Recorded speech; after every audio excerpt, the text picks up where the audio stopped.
BPCS 187 मानव संसाधन का प्रबंधन, चैप्टर नंबर क्या रहेगा 12, यूनिट नंबर कह सकते हो आप 12। कंपनी परामर्श और भलाई सेवाएं, इसमें हमारा जो इम्पोर्टेंट रहेगा आप देखेंगे 12.2 क्या रहेगा कंपनी कर्मचारी परामर्श स्वरूप एवं विस्तार। 12.3 रहेगा कर्मचारी परामर्श के दृष्टिकोण के क्या क्या दृष्टिकोण है। 12.4 रहेगा कर्मचारी परामर्श की प्रक्रिया कैसे होती है। और 12.5 रहेगा तनाव एवं तनाव प्रबंधन कैसे किया जा सकता है। और 12.6 रहेगा कर्मचारी भलाई और स्वास्थ्य, उसके कार्यक्रम किस प्रकार से चलते हैं। यूनिट आपके लिए बहुत ज़्यादा इम्पोर्टेंट होने वाली है। अगर देखेंगे एग्जाम में क्या क्या आ सकता है तो कंपनी परामर्श के प्रति दृष्टिकोण क्या है, कंपनी परामर्श प्रक्रिया, ये इंपॉर्टेंट होता है, मोस्ट इंपॉर्टेंट में इसको देखना, कंपनी परामर्श की प्रक्रिया कैसे होती है, ये मोस्ट इंपॉर्टेंट क्वेश्चन है। तनाव एवं तनाव प्रबंधन इतना ज़्यादा मुझे इंपॉर्टेंट लगता नहीं, आ नहीं सकता है, लेकिन आ भी सकता है तो इसको भी हम जरूर देख लेंगे। ये जो मैं 12.3, 12.4 और 12.5 जो है ये आपके एग्जाम के पॉइंट ऑफ व्यू से इंपॉर्टेंट हो सकता है।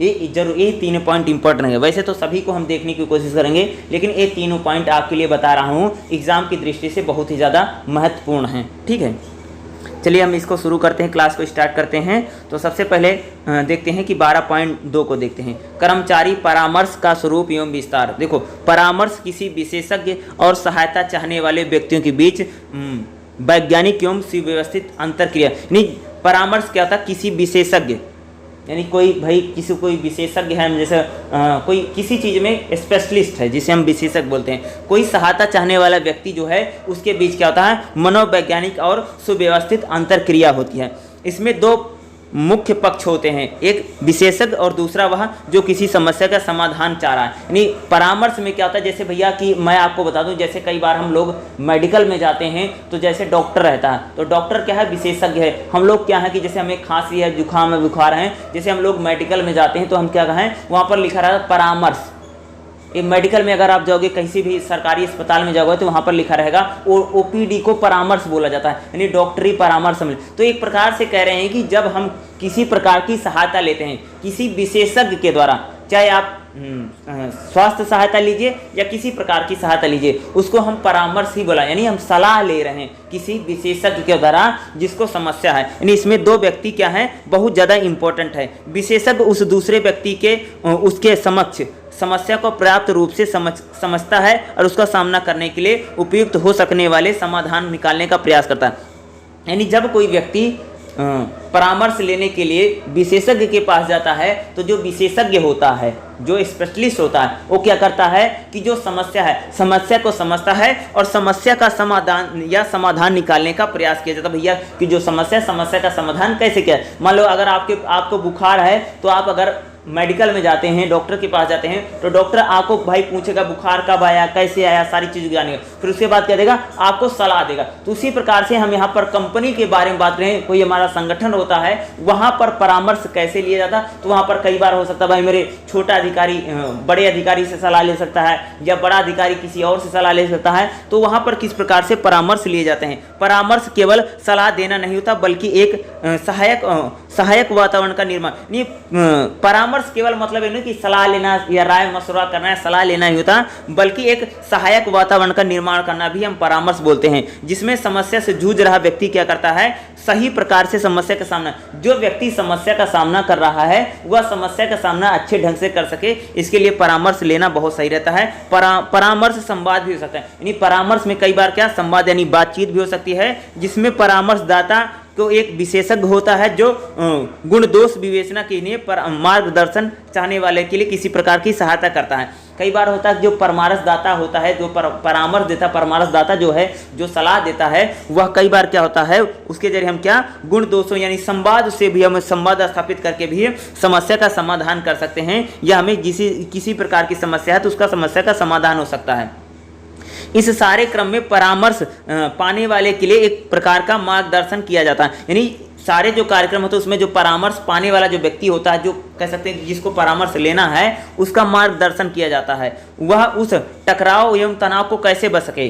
कोई भी व्यक्ति अगर किसी में तनाव है, स्वास्थ्य इशू है या हेल्थ इशू है, अगर कोई कंपनी में कर्मचारी उसका स्वास्थ्य खराब है तो जब वो परामर्श लेने के लिए जाएगा तो उसके क्या होगा, तनाव को कम करेगा, यानी उसके लिए उचित विप्रभाव ना पड़े। परामर्श व्यक्ति को नकारे जाने की आशंका को मुक्ति करता है, यानी परामर्श क्या करता है कि आप किसी चीज की आशंका उसके मुक्ति की व्यवस्था करता है, कर्मचारी परामर्श कहा जाता है। यानी कार्यस्थल पर जिस परामर्श की व्यवस्था की गई है उसे ही कर्मचारी परामर्श, यानी कार्यस्थल जैसे आप कहीं पर जॉब कर रहे हैं, नौकरी कर रहे हैं, तो आपका जो वर्क प्लेस है जहां पर आप काम करते हैं वहां पर आप अगर किसी प्रकार की परामर्श लेते हैं, सहायता लेते हैं, तो उसी को कर्मचारी परामर्श बोला जाता है। जैसे मान लीजिए कि मैं रेलवे में काम करता हूं, ठीक है, मैं रेलवे में हूं, तो रेलवे में काम करते समय मान लो कि भाई ट्रेन चालक है, कोई ट्रेन चलाता है, तो ट्रेन चलाते समय किसी दूसरे व्यक्ति से जो सहायता ली जाती है उसी को कर्मचारी परामर्श बोला जाता है। मान लीजिए कोई व्यक्ति है वो मशीन में काम करता है, यानी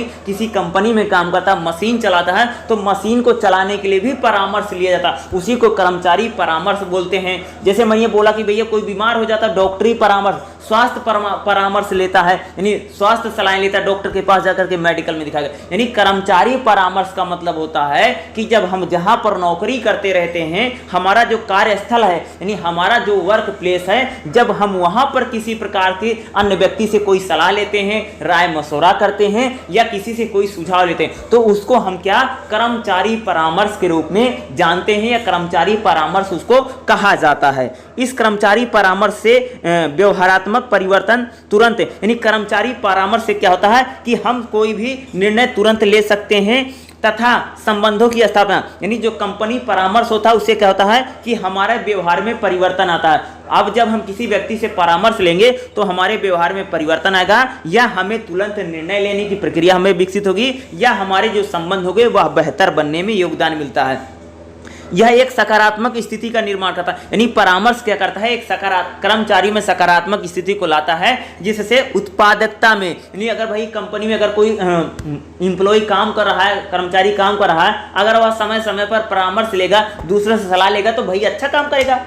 अगर वो कोई पार्ट बनाता है, कोई प्रोडक्शन करता है, मान लो मशीन चलाता है, कोई पार्ट बनाता है, मान लो कि वो सिलाई करता है, कढ़ाई करता है, बुटीक का काम करता है, तो आप परामर्श समय समय पर अगर वो परामर्श लेगा तो अच्छा, यानी उत्पादन क्षमता को बढ़ाया जा सकता है। कर्मचारी अगर अपने सीनियर से या किसी प्रकार का परामर्श लेता है तो उत्पादन क्षमता को अधिक से अधिक बढ़ाया जा सकता है। ठीक है, आगे देखिएगा, कर्मचारियों को परामर्श लेते समय यह लक्ष्य होता है कि उन्हें भरोसा रहे कि उनकी गोपनीयता पर कोई आँच नहीं। भैया कई बार जैसे हम किसी से सलाह लेने ले जाते हैं ना, किसी को पता ना चले कि ये कुछ पूछने आया, यानी जब कोई भी कर्मचारी किसी से परामर्श लेता है तो उसको भरोसा दिया जाता है कि भैया आपकी गोपनीयता पर कोई आँच नहीं आएगी। जैसे आपसे कोई कुछ पूछने आता है, बहुत छोटी बात को पूछ रहा है कि ठीक है, बहुत छोटी बात को, तो दूसरों को पता ना चले कि इसको कुछ नहीं आता, अनपढ़ है, बिग है, इसको कंपनी में लोगों ने भर्ती कर लिया, इसको निकाल फेंको, ऐसी बात ना बने, ऐसी बात नहीं। यानी कहते हैं कि जब कोई कर्मचारी किसी से परामर्श लेने आता है तो उसको भैया भरोसा दिया जाना चाहिए कि उसकी गोपनीयता बनी रहेगी, कि आप जो जानकारी ले रहे हैं, हमने आपको जानकारी दी, आपको कुछ आता जाता नहीं तो हमने सिखा दिया, तो किसी को हम बताएंगे नहीं। इससे कर्मचारी में गोपनीयता की आंच नहीं है। परामर्श के माध्यम से यह उनका आत्मविश्वास, यानी कहता है कि अगर कर्मचारी परामर्श लेगा भैया तो उसका आत्मविश्वास बढ़ा रहेगा, बहुत ज्यादा जागरूक रहेगा। क्या होगा, उसका जागरूक रहेगा। इस प्रक्रिया में भागीदारी उन्हें समस्या निवारण के लिए, यानी अगर कर्मचारी को किसी प्रकार की समस्या है तो उसका निवारण हो सकता है। पिछले दशक में कार्यस्थल पर परामर्श व्यवस्था ने बीमारी के कारणों में कर्मचारियों की छुट्टी लेने की घटनाओं को 50% कमी देखी। कह रहे हैं कि अगर जो कंपनियां हैं, कंपनियों में जो कर्मचारी काम करते हैं, उन्होंने जिस प्रकार से पिछले कुछ दशकों में परामर्श लिया है, उससे क्या होता है, जो कर्मचारी पहले बहुत ज्यादा छुट्टी लेते हैं, अब कंपनियों के जो कर्मचारी हैं उनमें 50% छुट्टी लेने की कमी, यानी परामर्श लेने से जो कर्मचारी हैं उनका स्वास्थ्य बेहतर है, उनका मानसिक स्वास्थ्य बेहतर है, तथा वह किसी भी काम को बेहतर कर रहे हैं। पहले कर्मचारी जो बहुत छुट्टी लेते थे, अब जब से उनको परामर्श मिलता है, समय समय पर उनको तमाम तरह की सलाहें दी जाती हैं, अब कर्मचारी की जो एब्सेंटी है, जो अनुपस्थिति है, वह लगभग 50% तक गिर गई है या उसमें कमी आई है। इससे रोजगारदाता और कर्मियों के बीच में टकराव कम होता है। यानी अगर कर्मचारी परामर्श लेगा तो भैया जो नौकरी करने वाले जो कर्मचारी हैं, जो मालिक है उनके बीच में टकराव कम होता है, तथा बहुत सा उत्पादन, यानी उत्पादन में भी देखोगे तो बहुत ज़्यादा संतोषजनक वृद्धि होती है, कोई जो बर्बादी नहीं होती है। कार्यस्थल पर कर्मचारियों को परामर्शदाता से कार्यभार, भावनात्मक तनाव, निष्पादन, चिंता, अवसाद, अन्य जैसे विषयक समस्याओं के मामले में उचित मार्गदर्शन, यानी अगर आप किसी कहीं पर नौकरी कर रहे हैं तो आपको अवसाद है या चिंता है या किसी प्रकार का तनाव है, भावनात्मक तनाव है, जब हम परामर्श लेते हैं या परामर्श लेते हैं, अगर हमें परामर्श लेने से जब हमें उचित मार्गदर्शन मिलेगा तो इन सभी प्रकार की समस्याओं से हमें सहायता मिलेगी। कार्य एवं भूमिका में परिवर्तन में प्रत्येक कर्मी के समक्ष चुनौती आती रहती है, यानी जब हम कोई भी कर्मचारी होता कोई भी काम करता है तो उसको बहुत सारी चुनौतियों का सामना करना ही पड़ता। विवाह है, पदोन्नति है, स्थानांतरण ट्रांसफर होता है, बड़ी घटनाएं होती है, यानी कई बार किसी का भैया शादी वादी हो जाता तो सलाह लेनी पड़ती है, कहते हैं छुट्टी उट्टी मिलेगी नहीं मिलेगी इसके लिए कंपनी में। पदोन्नति, कई बार जो प्रमोशन होता है या ट्रांसफर होता है तो इसमें सभी घटनाओं में क्या होता है कि हमें परामर्श लेना चाहिए। मिला तो भावनात्मक या वित्तीय संकट हो सकता है, यानी अगर आप परामर्श नहीं लेंगे तो आपको भावनात्मक या वित्तीय संकट का सामना करना पड़ सकता है या वित्तीय संकट आप पर आ सकता है। जिसने किसी प्रकार की आदत जैसे व्यसन है, बीमारी है, तनाव पैदा हो सकता है। परामर्श का ध्येय व्यक्ति के व्यक्तिगत और व्यवसायिक विश्वासों को संगठन के बीच में भीतर मिला, नहीं कह सकते कि परामर्श लेकर के जो व्यक्ति है उसके व्यवसायिक हितों को बेहतर बनाने का काम किया जाता है। उसका लक्ष्य होता है कि जो रोजगार दाता है, कर्मचारी में जो विचार है, जो सहकर्मियों की सोच है, उसमें एक आंतरिक जो चिंतन है या व्यवहार है, उसमें किसी प्रकार की आंचनाएं तथा साझा प्रस्तुति, यानी परामर्श जो है कर्मचारियों के लिए बहुत बेहतर है। अगर कर्मचारी समय समय पर परामर्श लेता है तो उसकी उत्पादकता में वृद्धि आएगी, उसे किसी प्रकार का घरेलू तनाव नहीं होगा या उसे कंपनी का या शारीरिक तनाव नहीं। यानी परामर्श लेने से कर्मचारियों में जो समस्या होती है वह समस्याएं बहुत हद तक कम हो सकती हैं।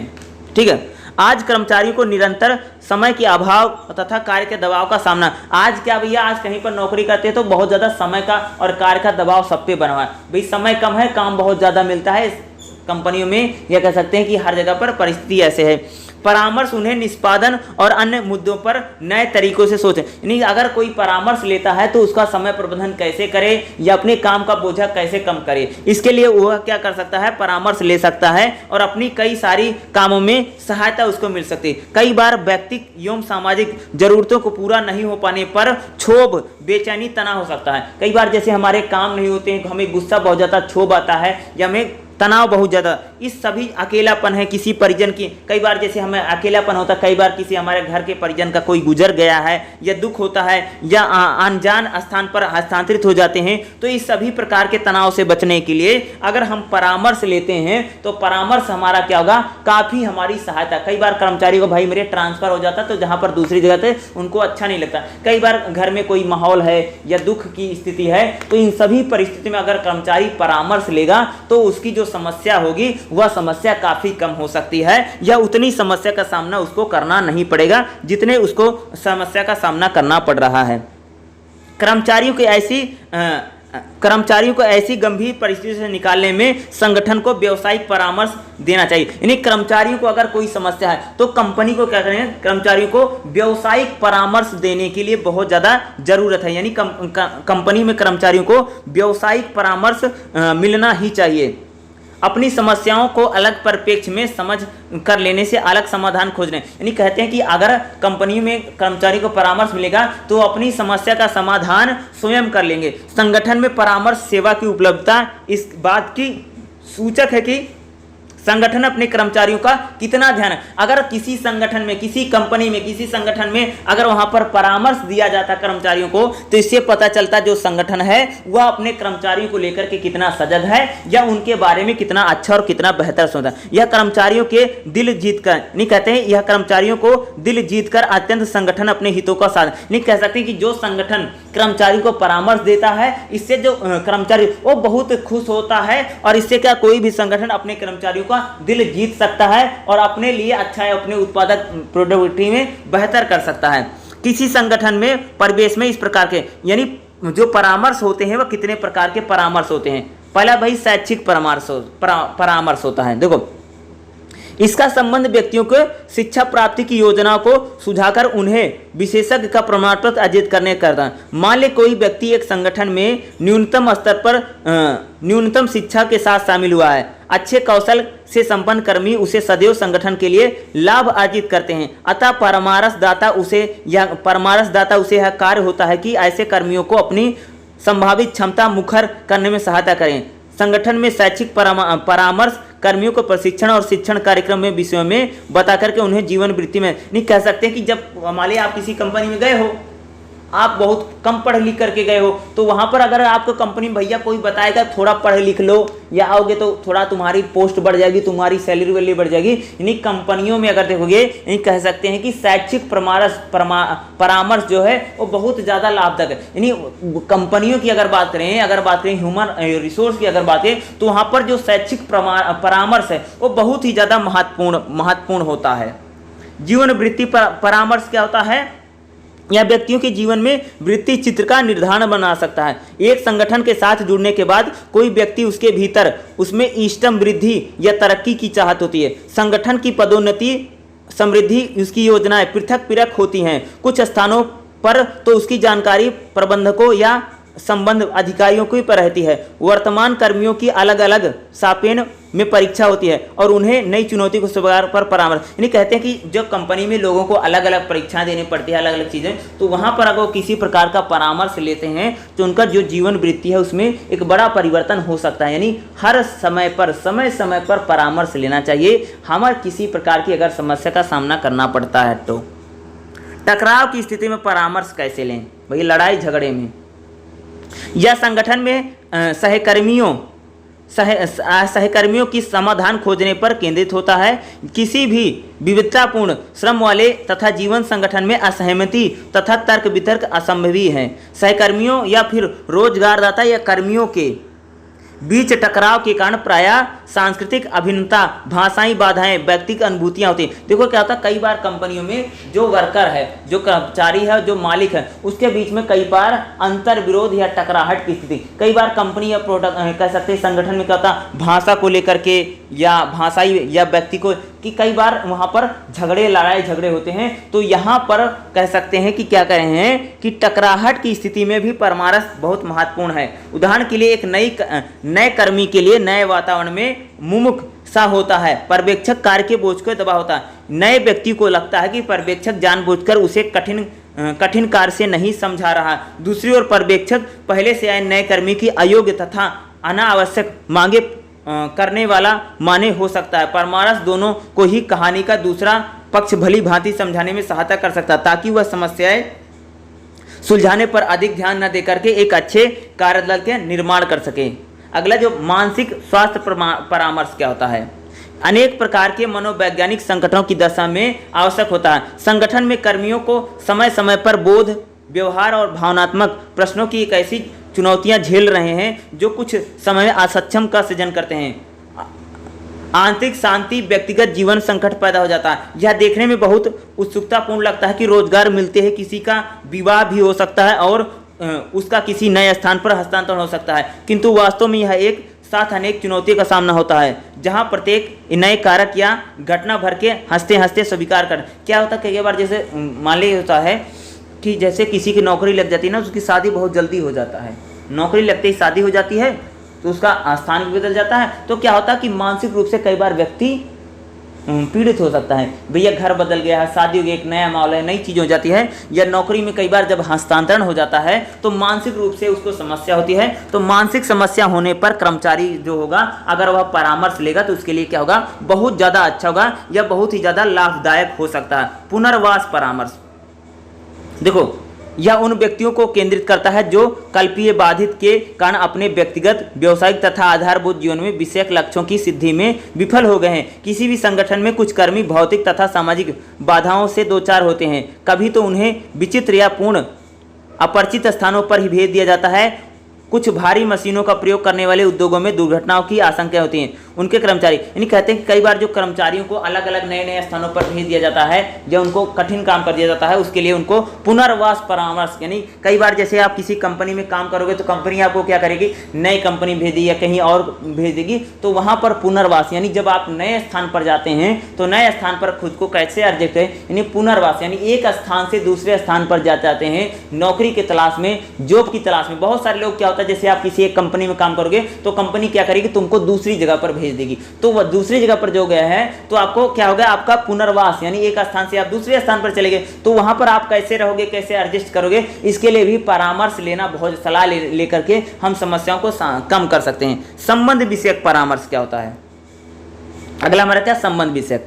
यह परिवार या संगठन दोनों के सदस्यों के बीच में व्यक्तिगत टकराहट की स्थिति को आवश्यक हो जाता है। कर्मियों को गहन स्तर पर परामर्श के लिए परिवार और विवाह में विशेषज्ञ परामर्शदाता के पास भेजा जाना चाहिए। अगर कोई विवाह है या परिवार में कोई समस्या है तो परामर्शदाता इनके लिए सहायता कर सकता है या उसको कोई न कोई सलाह दे सकता है। अगला, शोक और निष्विवाद परामर्श। यह मुख्यतः किसी परिजन की मृत्यु या अपराध की भावना से होता है, यह निदान खोजा जाता है। कर्मियों को विषाद परामर्श के पास भेजना चाहिए क्योंकि यह विषाद ग्रस्त बहुत लंबे समय तक चलते हैं और अवसाद के बड़े चिंताजनक इनके लक्षण हो सकते हैं। नशीले पदार्थों का दुरुपयोग के लिए कई बार जो होता है कि बहुत सारे लोग भैया कंपनी में काम करते हैं, नशा वशा बहुत करते हैं, नशीले पदार्थों का सेवन करते हैं। जब वो लोग नशीले पदार्थों का सेवन करते हैं तो उनको कहा जाता है कि लोग क्या करें, जब आप नशीले पदार्थों का सेवन करेंगे तब भी आप परामर्श ले सकते हैं। कार्यस्थल पर बार बार उनको कोई प्रभाव न दिखाई दे तो रोजगार में दाता में ऐसे कर्मियों को विशेषज्ञ परामर्श मनोचिकित्सक के पास भेजना चाहिए। यदि परामर्शदाता प्रारंभिक हस्तक्षेप करके उस कर्मियों का व्यवहार सामान्य नहीं होता तो उसके व्यवहार को असामान्यता में वृद्धि हो रही है, ये विशेषज्ञ की राय पा करके उसे तुरंत चिकित्सीय हस्तक्षेप के भेज दें। कई बार जो नशीले पदार्थों का सेवन करते जो कंपनी में कर्मचारी काम करते हैं उनको भी परामर्श देना बहुत ज़्यादा जरूरी है, उनको मनोचिकित्सक के पास भेजना बहुत ज़्यादा आवश्यक हो सकता है। आध्यात्मिक परामर्श क्या होता है, यानी आध्यात्मिक परामर्श का मतलब होता है कि भाई उनको आध्यात्मिक चीज़ों के रूप में करो ताकि उनमें शांति, यानी आध्यात्मिक नहीं भैया कि रामायण गीता कुरान यानी जिसका जो धर्म है उस प्रकार की उनको सलाह दी जाती है। या आध्यात्मिक रूप से क्या है, आध्यात्मिक रूप से यानी कह सकते हैं कि भैया भगवान की पूजा करो या भगवान की आरती करो, इस प्रकार की जो सलाह दी जाती है उस प्रकार के परामर्श में, यानी परामर्श मूल्यों पर आधारित होता है। यह ये ज़्यादातर होगा कि इसमें ज़्यादातर जो परामर्श दिया जाता है वो सकारात्मक रवैया, यानी आप हर चीज़ को सकारात्मक चीज़ लेकर चले, क्या कर रहे हैं आप सभी चीज़ों को एक सकारात्मक चीज़ें लेकर चले। इसमें इस प्रकार के परामर्श देने का काम किया जाता है, जैसे इसमें इस प्रकार के परामर्श को क्या किया गया है, शामिल किया गया है। तो ये सारे परामर्श कैसे लिए जाते हैं, कैसे किए जाते हैं, वही सारा था मैं उसमें। अब क्या आएगा आपको रहेगा 12.3 रहेगा, कर्मचारी परामर्श के प्रति दृष्टिकोण कौन कौन सा है। परामर्श कौन कौन सा दृष्टिकोण है, पहला है निर्देशात्मक परामर्श। निर्देशात्मक परामर्श का मतलब होता है कि जब आपको कोई ना कोई दिशा निर्देश दिया जाता है, ठीक है।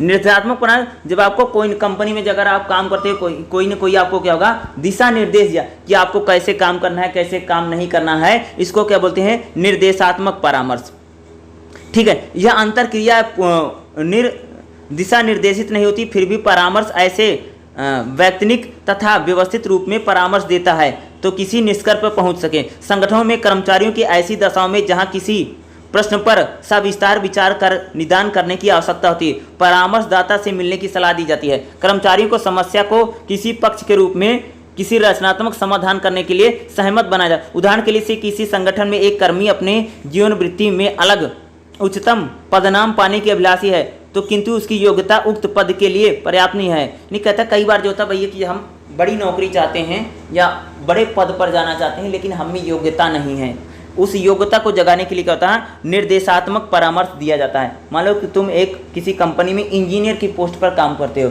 तुम सोचते हो कि मुझे मैनेजर बनाया जाए लेकिन तुम में मैनेजर वाले गुण नहीं है, तो मैनेजर वाले अगर आप में गुण नहीं है तो उसको गुणों को डेवलप किया जाएगा। यानी आप निर्देशात्मक परामर्श ले सकते हैं या सलाह ले सकते हैं जहाँ पर आपको चीज़ों को कर सकते हैं। गैर निर्देशात्मक परामर्श क्या होता है, इसको देखिएगा। यह परामर्शदाता की सक्रिय भूमिका निर्देशात्मक बुद्धि से भिन्न होती है। अंतरक्रिया की दिशा में स्वयं कर्मियों द्वारा संचालित होती है। कई बार कर्मियों से अनुभव कर सकते हैं जैसे संगठन में उनके सामने जीवन वृत्ति के मार्ग अवरुद्ध हो जाता है, वह किसी विपरीत स्थिति में, कई बार क्या होता है कि जब हम किसी संकट में फंस जाते हैं, परेशानी में फंस जाते हैं, तो उसमें हमें परामर्श लेना चाहिए। ऐसी दशा में वह स्वयं समस्या का समाधान चाहते हैं। यहाँ पर वह सारी जानकारी बहुत अच्छी तरीके से परामर्शदाता से साझा करते हैं। परामर्शदाता अपनी बात मानकर सारी चर्चाओं को अनावश्यक विवरण से बचते हुए सही पटरी पर नहीं। कई बार जो होता है कि जब सलाह लेने जाते हैं तो अपने बारे में बताया गया कि मैं ऐसा हूँ, मैं वैसा हूँ, यानी कह सकते हैं कि इसमें जो परामर्शदाता होता है वह अपने अकॉर्डिंग क्या होगा, इसमें जो परामर्शदाता होता है वह अपने अकॉर्डिंग क्या करता है, चीज़ों को बताता है या चीज़ों को समझाता है। यानी कह सकते हैं कि जब वह किसी समस्या का सामना करते हैं, क्या होता है, किसी समस्या का सामना करते हैं, उसके लिए गैर निर्धारित परामर्श लिया नहीं। आप कहने के मतलब आप बाहर जाकर किसी से परामर्श लीजिए, यानी कंपनी के अंदर नहीं, कंपनी के बाहर या किसी अन्य लोगों से जब लिया जाता है गैर निर्देशात्मक परामर्श उसी को ही बोला जाता है, या गैर परामर्श उसी। भागीदारी परामर्श क्या होता है, देखोगे भागीदारी परामर्श यह विधि निर्देशात्मक तथा गैर निर्देशात्मक दृष्टिकोणों की एक सर्वसंग्राही मिश्रण विधि है। यह परामर्शदाता तथा कर्मियों के बीच सहयोगपूर्ण विचार है, यानी कर्मचारी और परामर्शदाता और कर्मचारियों के बीच क्या होता है, एक सहयोगपूर्ण विचारों का आदान प्रदान है। किसके बीच में, परामर्शदाता और कर्मचारियों के बीच क्या होता है, सहयोगपूर्ण विचारों का आदान प्रदान है। यह कम समय में संपन्न हो जाता है। संगठन के लिए यह विधि अधिक, यानी कह सकते हैं कि भागीदारी जो परामर्श है वह कंपनी या संगठन के लिए बहुत ज़्यादा उपयुक्त रहती है।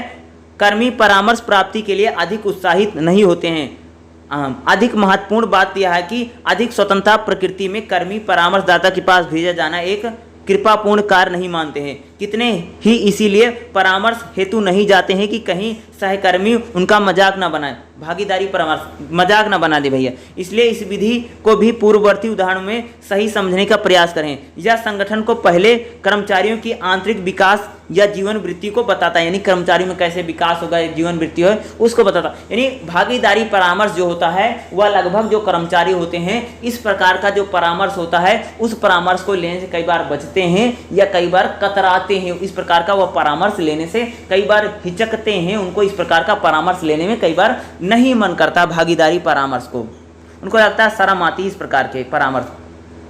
कर्मचारी परामर्श जो उसकी प्रक्रिया क्या है, उसकी प्रक्रिया में अगर आप देखोगे जैसे कर्मचारी परामर्श प्रक्रिया, तो उसमें क्या है, अनुध्यान पूर्वावस्था क्या है, अनुधान पूर्वावस्था पहली प्रक्रिया क्या है, लगभग इसमें 6 प्रक्रियाएं हैं। क्या है, 6 प्रक्रियाएं या 6 प्रक्रियाओं से गुजरता है। पहला क्या है, अनुध्यान पूर्वावस्था प्रक्रिया। यह परामर्श प्रक्रिया में सर्वप्रथम पहला होता है। यहाँ सारी परामर्श प्रक्रिया एवं परामर्शदाता के प्रति किंचित शंकापूर्ण होता है। इससे पूर्व वह या अन्य लोगों की परिस्थितियों को दोषी बताता है।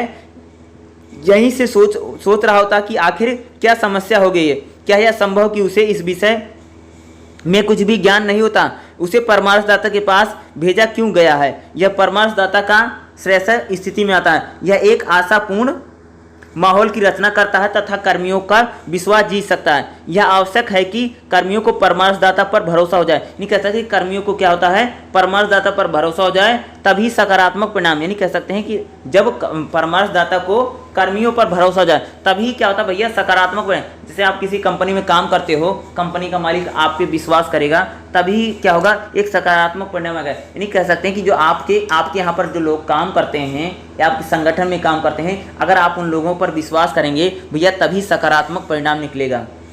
अनुध्यानात्मक अवस्था कहता है, क्या है, ध्यानावस्था अवस्था कहते हैं। यह अनुशीलन की अवस्था भी कहलाती है।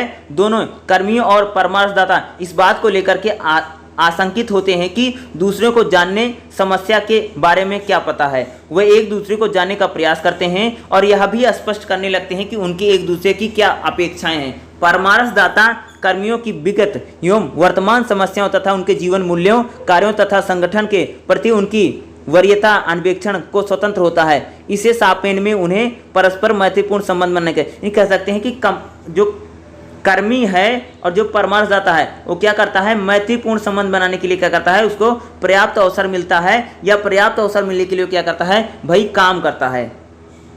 अगला क्या, तैयारी, इसे समझ लेने की अवस्था कहते हैं। परामर्शदाता वार्तालाप का चित्रांकन शुरू कर देता है और कर्मी समस्या विषयक अपनी जानकारी साझा करते हैं।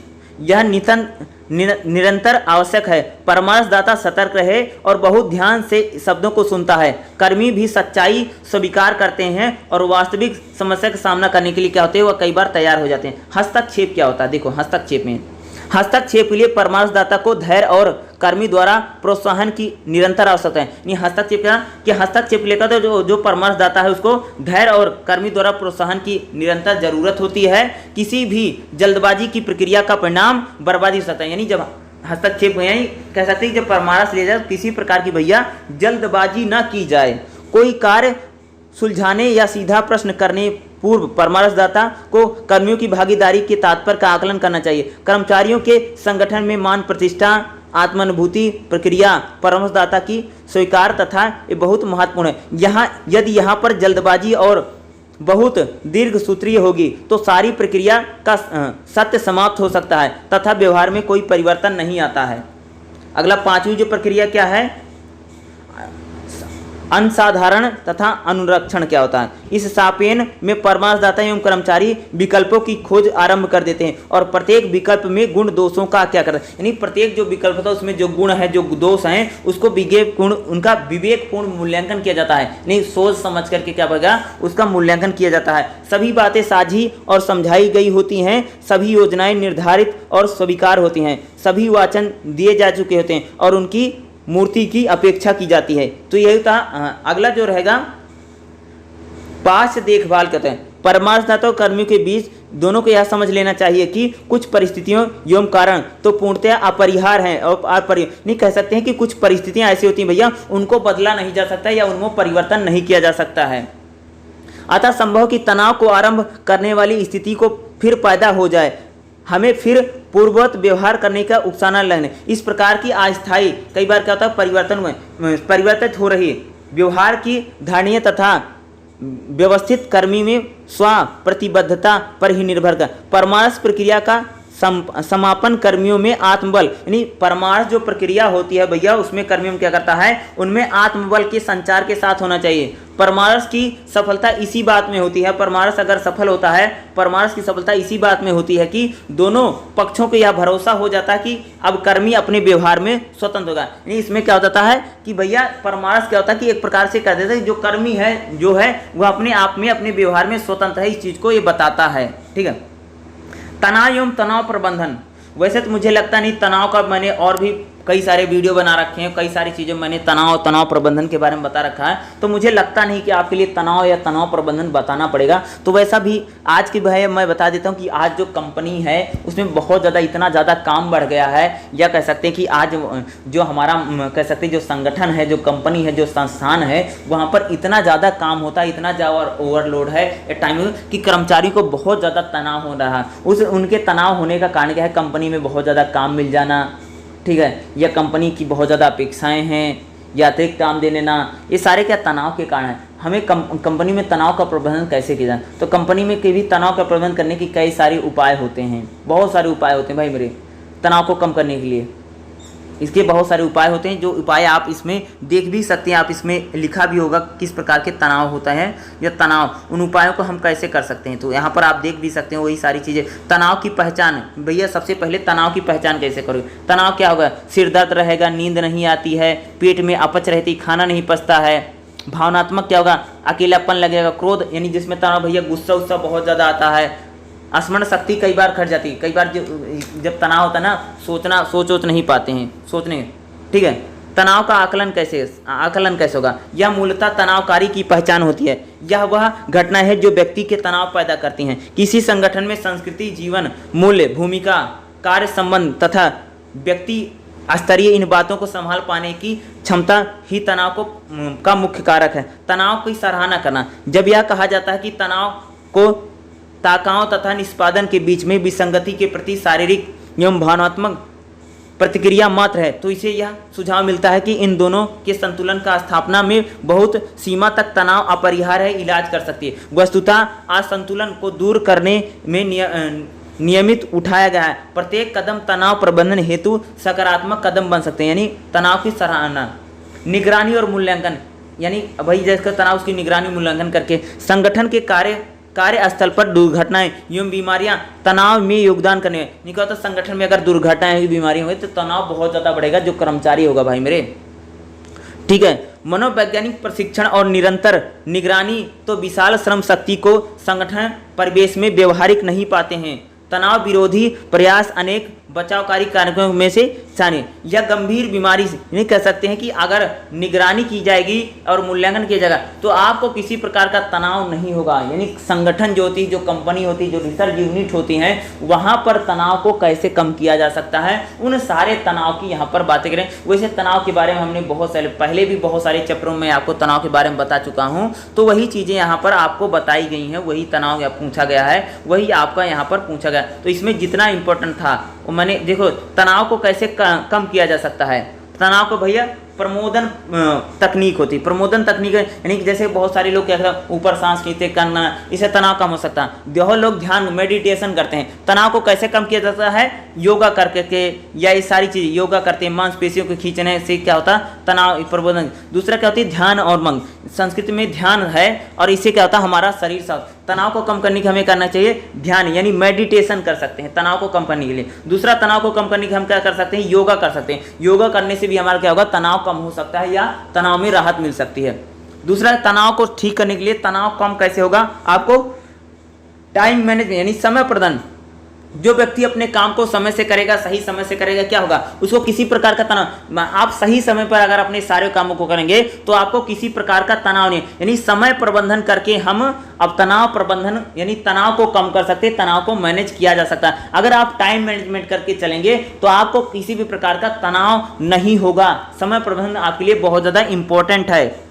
व्यवहार कौशल यानी हम अपना व्यवहार अच्छा करके, अपने व्यवहार कौशल को सुधार करके प्रभावी तनाव प्रबंधन में सहायक हो सकता है। इसमें कौशल भी शामिल है। प्रभावी संवाद को अपनाना यानी हमें बातचीत अगर अच्छी करेंगे, चेतना की जागृति रहेगी, प्रभावी टकराव की समाधान सृष्टि, भावनात्मक प्रभुत्व भी व्यक्ति में व्यवहार कौशल को नहीं। अगर हम अपना व्यवहार अच्छा रखेंगे, पॉजिटिव रहेंगे या पॉजिटिव माइंड से रहेंगे तो हमारा जो तनाव होगा, तनाव नहीं होगा। तनाव प्रबंधन की ये सारी तकनीकें यानी आप योग कर सकते हैं, प्राणायाम कर सकते हैं, ध्यान कर सकते हैं, या कह सकते हैं कि अपना माहौल सकारात्मक माहौल बना सकते हैं या खुशहाल रह सकते हैं। इससे क्या होगा, आपका तनाव रहेगा वह तनाव नहीं होगा। आप को तनाव से कम कर सकते हैं और तनाव से आप छुटकारा पा सकते हैं। यही सारी चीज़ें थी, जितना आपके लिए इंपॉर्टेंट था उतना तो मैंने बता दिया है। लास्ट में आपका कर्मचारी भलाई एवं स्वास्थ्य संबंधी कार्यक्रम क्या होता है, ये इतना ज़्यादा जरूरी है। तो जितना मैंने इंपॉर्टेंट था, ठीक है, जितना इंपॉर्टेंट था उतना तो मैंने आपको सारा बता दिया। इसमें जितना बहुत ज़्यादा इंपॉर्टेंट था उतना मैंने आपको सारा बताने का काम किया है। तो लगभग ये जो चैप्टर है आपका लगभग खत्म हो गया है। BPCS 187 मैंने सारा करवा दिया है। आप चैनल को जरूर सब्सक्राइब कीजिए। वीडियो को देखने के लिए आप सभी का बहुत बहुत धन्यवाद। Thank you so much. जय हिंद, जय भारत।